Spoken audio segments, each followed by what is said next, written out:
Sorry, just a really quick amendment to the Russia turn. I forgot to put these two units on the board, the two guys in Caucasus. So they will actually move into Kazakhstan with these guys, okay? So just a minor amendment to the Russian move to start the next turn.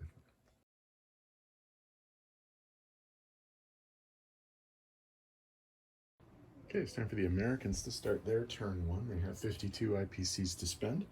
For the Atlantic side of the board, they're going to spend 31 on a new carrier, a new transport, and a new destroyer. On the Pacific side of the board, they're going to pay 16 and buy a new carrier, and they will save 5 IPCs. They have obviously no combat moves to declare this turn, so everything is non-combat. So in the Atlantic, the bomber in the central United States is going to move to the airbase in the eastern United States. The infantry and the tank from the central United States will move east to the eastern United States. The 3 mechs from central will move to the other side of the board on the Pacific side in San Francisco.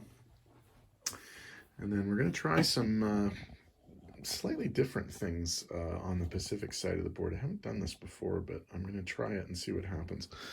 I'm going to move the ships around C-Zone 35 in the Philippines, the sub and the destroyer, to just off the coast of the Gilbert Islands. I'm going to move the fighter from the Philippines all the way over to C-Zone 30, and we are going to consolidate the entire American Navy in C-Zone 30. So all of the stuff from Hawaii is going to come down. So that's a cruiser, a destroyer, and a sub. The transport from Hawaii will load up 2 guys and load them onto the Johnstons. Up in San Francisco, there'll be an infantry and an artillery loaded up onto the transport, and they're going to go to the Johnstons. The carrier with 1 plane, plus the battleship, the cruiser, and the destroyer will all come to C-Zone 30 as well. We're going to give the Japanese a bit of a target there and see what happens. The other piece of information is the fighter that is in San Francisco right now will scoot over to the other side of the board and land on the new aircraft carrier that's going to be built. Okay. So I think, oh, no, sorry. Yeah.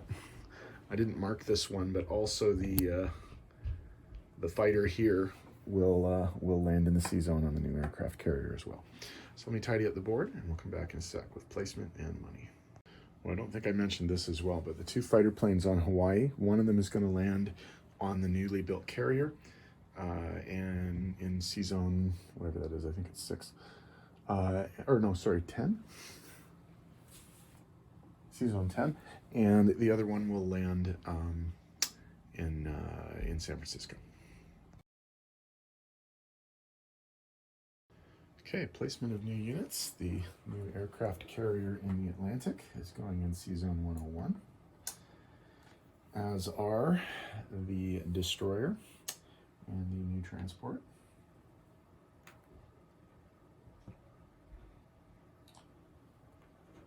And over in C-Zone 10 in San Francisco, the new carrier is going to take the tactical bomber and fighter that are in the C-Zone. So the United States, in terms of its income, will collect the $52 base income that it has, plus it saved 5 IPCs from the last turn, so that it will start the next turn with 57 IPCs. So the next turn is France's, and that should be a very, very short video. So enjoy. Okay, upon further thought, I'm not going to devote an entire video to France because they only have 2 moves. They have no income. They can't buy anything. So all France is doing in their turn is moving the infantry from French West Africa to French Central Africa, and moving their destroyer from C-Zone 72 to give the British a little bit of protection in C-Zone 76. So that's the end of the French turn, and we will be going to Germany turn 2 in the next video.